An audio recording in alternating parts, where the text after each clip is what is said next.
Demi Allah saya nggak pernah melakukan hal tersebut. Apa yang dituduhkan juga saya nggak pernah melakukan.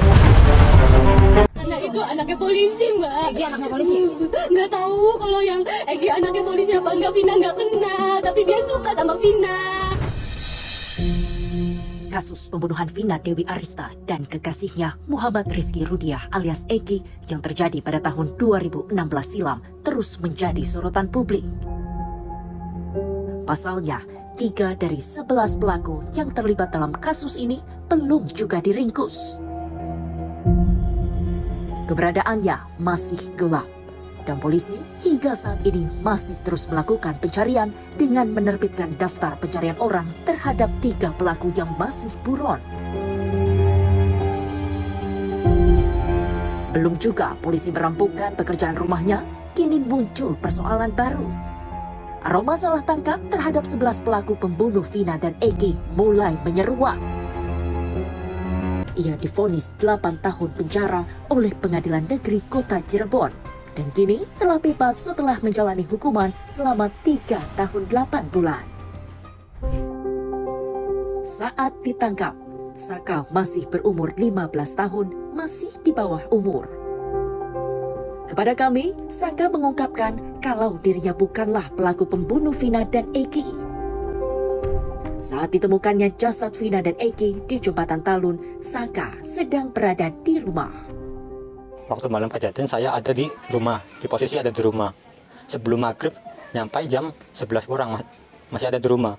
Jam 11 kurang pun saya pindah ke bengkel, mengantar teman saya, sama paman saya, sama temennya juga ke bengkel. Karena motornya rusak, mau dibenerin. Besoknya ngedengar katanya ada kecelakaan tunggal. Padahal saya nggak tahu. Udah berapa hari, pas berapa hari, saya kan disuruh sama paman saya. Paman saya juga nyuruh adiknya. Jadi saya cuma sekedar mengantarkan ngisi bensin. Habis ngisi bensin, saya mau nganterin motornya. Pas mau nganterin motor, udah ada polisi di situ. Yang lain udah ditangkap. Saya kan sekedar di situ cuman ngasihin motor paman saya. Tiba-tiba saya ditangkap tanpa penjelasan apapun. Langsung dibawa ke Polres. Setelah ditangkap, ditanyain juga nggak tahu. Saya juga permasalahannya juga kan nggak tahu. Tapi dari Saka sendiri kenal sama Vina atau Egi yang korban ini nggak sih? Nggak kenal sama sekali. Dari korban kedua-duanya juga saya nggak kenal. Dalam pemeriksaan polisi kala itu, Saka terus membantah atas tudingan yang diarahkan kepadanya. Tak tahan atas penyiksaan yang ia alami, Saka akhirnya menyerah. Tidak ada pilihan, ia terpaksa mengakui tuduhan yang sebenarnya tidak pernah ia lakukan. Suruh mengakui bukan kesalahannya. Tetap dipukulin terus sampai ngaku. Namanya orang dipukulin, disiksa. Lama-lama juga udah nggak kuat lagi. Sekuat-kuatnya orang dipukulin, pasti walaupun dia nggak ngelakuin, terpaksa mengakui. Vonis 8 tahun penjara akhirnya dijatuhkan kepada Saka. Ia pun terbang ke Lembaga Pemasyarakatan Anak Sukamiskin Bandung. Disinggung soal apakah Saka mengenal 3 orang yang telah ditetapkan sebagai DPO oleh pihak kepolisian, inilah jawaban Saka. Ini kan kasusnya mencuat lagi. Katanya polisi juga menanyakan semua terdakwa yang ada. Kalau Saka juga ditanyain juga nggak? Ditanyain waktu 2 hari yang lalu sama hari Sabtu. Oh, 2 kali berarti? Iya. Oke. Siapa yang datengin, masih ingat? Dari Polres sama dari Bandung. Nggak tahu namanya. Dari Polda. Namanya juga nggak tahu. Oh, nggak tahu. Apa tuh yang ditanyain apa aja? Nanyain yang 3 orang tersebut kenal atau enggak. Lalu Saka jawab apa? Saya jawabkan seadanya aja. Saya kan tidak melakukan apa yang dituduhkan. Saya aja tidak mengenal sama 3 tersebut. Dan lalu jawaban dari mereka? Ya dianya aja sampai bingung sendiri. Berapa lama kira-kira tuh ditanya-tanyainnya? Lama nggak, ada sejam, 2 jam, lama nggak? Ya kalau ditanya ada sejam lebih. Keraguan kami akan pernyataan Saka akhirnya dijawab tegas oleh pemuda yang sehari-hari bekerja sebagai buruh bangunan ini. Saka benar-benar dalam kasus ini nggak terlibat, nggak membunuh. Demi Allah saya nggak pernah melakukan hal tersebut. Tuh kalau udah kayak gini naik lagi mbak. Kalau udah ini tuh.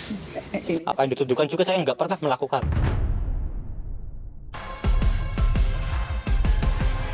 Sementara itu, kisruhnya perkara pembunuhan Vina dan Egi mulai dari belum tertangkapnya 3 pelaku hingga adanya dugaan kesalahan prosedur dalam penyidikan menjadi perhatian Mabes Polri.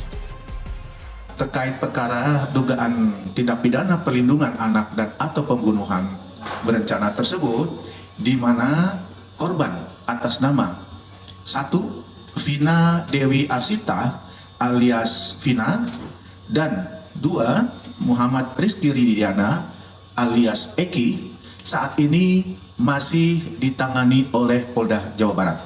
Baris Krim Polri ya, selaku pembina fungsi atau satuan kerja pembina fungsi yang terkait dengan reserse, fungsi reserse ini telah melakukan atau memberikan petunjuk-petunjuk serta arahan terkait penyelidikan dan penyidikan yang sedang ditangani oleh Polda Jawa Barat dalam kasus tersebut.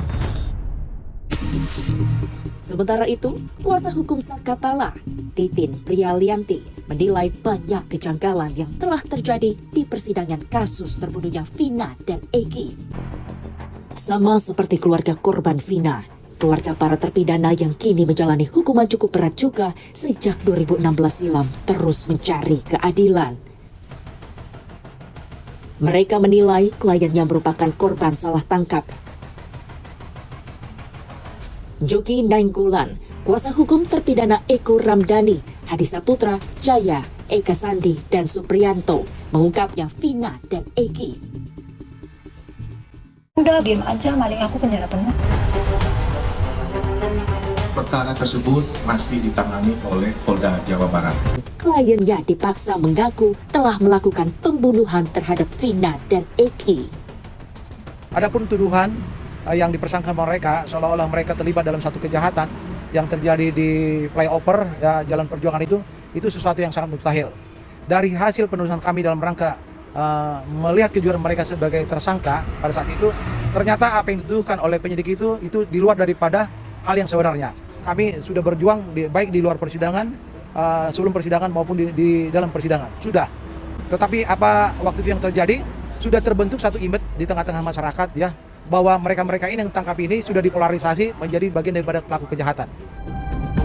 Perjuangan yang sama juga dilakukan Titin Prialianti, kuasa hukum mantan terpidana Sakap dan terpidana Sudirman. Bahkan, Titin menilai banyak kejanggalan yang terjadi di persidangan kasus tewasnya Vina dan Egi. Keyakinan saya karena antara tuntutan dengan hasil forensik dan hasil dari keterangan saksi kedokteran itu tidak ada kesesuaian. Kalau dalam tuntutan dijelaskan kematian Egi dianggap karena tusukan benda samurai di dada dan di bawah perut. Ternyata hasil forensiknya meninggal akibat retakan patah tulang tengkorak bagian belakang. Dan di dalam keterangan saksi yang menerima pertama kali jenazah tidak ditemukan tusukan benda tajam. Jadi semuanya luka lecet, patahan, luka lecet gitu. Kemudian dalam persidangan, karena kan kita bicaranya fakta persidangan. Dalam persidangan, baju yang dikenakan oleh korban Eki ketika dijembreng di muka sidang itu tidak pernah masih utuh. Tidak ada tusukan bekas benda atau bolong bekas benda tajam baik di dada maupun di perut seperti dalam tuntutan. Kita sih kembalikan saja cerita penangkapan yang terungkap di persidangan aja seperti itu. Menangkap 8 orang, berarti kan 7 orang karena satunya Rivaldi dijadiin 1. Dalam kondisi dia hanya menerima informasi dari 2 orang yang tidak bisa dihadirkan. Apakah itu bisa dianggap itu cara yang benar? Sedangkan tuduhannya bukan tuduhan biasa, bukan kita ketangkep tangan orang lagi nyopet. Ini ancaman 340 loh. Yang disangkakan pembunuhan berencana. Menyikapi persoalan ini, mantan Kabareskrim Polri Komjen Pol Purnawirawan Ito Sumardi pun Itu cara yang benar.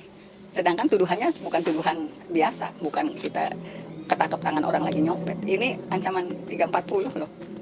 Yang disangkakan pembunuhan berencana. Menyikapi persoalan ini, mantan Kabareskrim Polri Komjen Pol Purnawirawan Ito Sumar pun angkat bicara. Jadi upaya hukum telah dilakukan oleh penasihat hukum daripada terpidana ini tentunya Ini juga harus menjadi perhatian karena kenapa kita juga harus tahu hasil-hasil daripada instansi-instansi yang dikirimi surat itu. Bagaimana hasilnya selama ini, apakah mereka menindaklanjuti atau tidak. Karena ini kan sangat penting untuk mencari keadilan. Sementara itu, pihak kuasa hukum keluarga Vina meminta agar polisi bisa segera meringkus DPO yang telah ditetapkan oleh pihak kepolisian. Kepolisian ini kan memiliki ilmu intelijen yang sangat tinggi, Mbak. Ya kan, itu yang pertama. Yang kedua adalah kepolisian ini lembaga institusi yang memang tempatnya untuk masyarakat mengadu, mencari keadilan. Tetapi yang jadi pertanyaan kami, kenapa hingga 8 tahun tidak terungkap? Ini kan tanda kutip. Berarti bukan kami menyalahkan secara langsung teman-teman kepolisian, tidak. Tetapi pertanyaannya adalah, apakah sampai sesulit ini mengungkap para pelaku pembunuhan yang diduga masih ada 3 orang tersebut? Dan apakah benar nama yang disampaikan di dalam DPO itu benar adalah nama sebenarnya? Ataukah hanya inisial? Ataukah nama panggilan? Ini kan yang kita juga masih abu-abu, Mbak. Kakak Vina. Seperti sebelum-sebelumnya, Marliana tetap berharap agar polisi segera meringkus 3 pelaku pembunuh Vina yang masih berkeliaran bebas.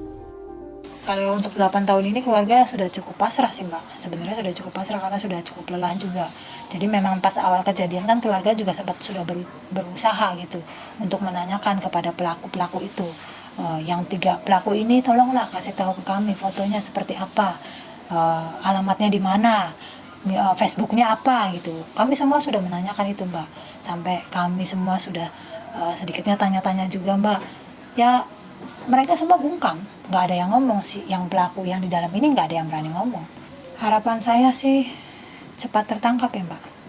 Cepat tertangkap, cepat diadili, karena mereka sudah menghilangkan 2 orang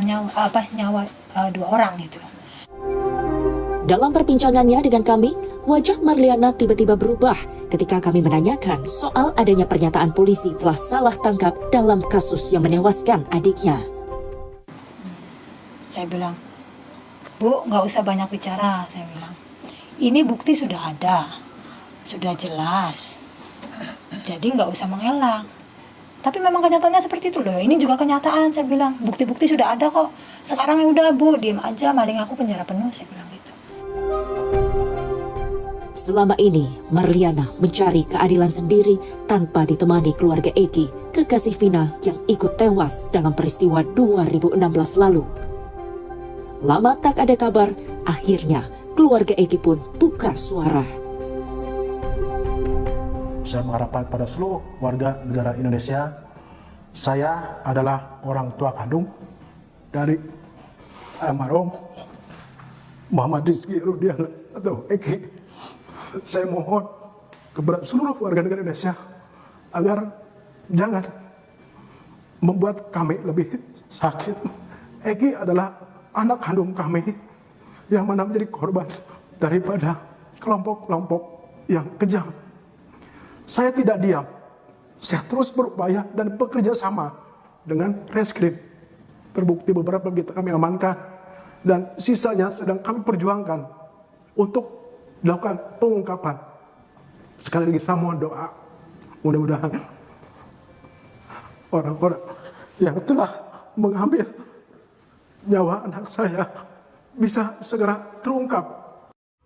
Jalan raya ini jadi saksi bisu misteri kematian Vina Dewi Arista dan kekasihnya Muhammad Rizky Rudiah alias Eki pada 27 Agustus 2016 silam. 8 tahun peristiwa ini berlalu, namun hingga kini kasusnya belum juga rampung. Masih ada 3 pelaku lagi yang belum tertangkap. Jadi memang kita belum menemukan digital maupun keterangan secara rinci daripada pelaku lain, sehingga kita memang selama ini ada kendala di situ. Gitu. Ya, dan kita juga berusaha untuk ke pihak keluarga, mungkin ada informasi-informasi terkait ketiganya, maupun informasi dari para tersangka ini, sehingga kita bisa menemukan secara pasti. Kalau sudah kita tahu pasti identitasnya, mungkin kita akan lebih mudah melakukan pelacakan. Kan mungkin kan dari ketiganya ini hanya nama panggilan alias-alias, tapi tidak ada yang tahu nama aslinya ketiganya siapa. Untuk itu kita juga tentu minta bantuan dari pihak keluarga, manakala ada informasi-informasi ataupun jejak dari ketiganya, kita akan telusuri ketiganya, Mbak. Kala itu, Vina tewas di rumah sakit, sedangkan Eki tewas di tempat. Di atas rerumputan ini, Vina dan Eki terkapar tak berdaya. Sampai akhirnya mereka tewas mengenaskan.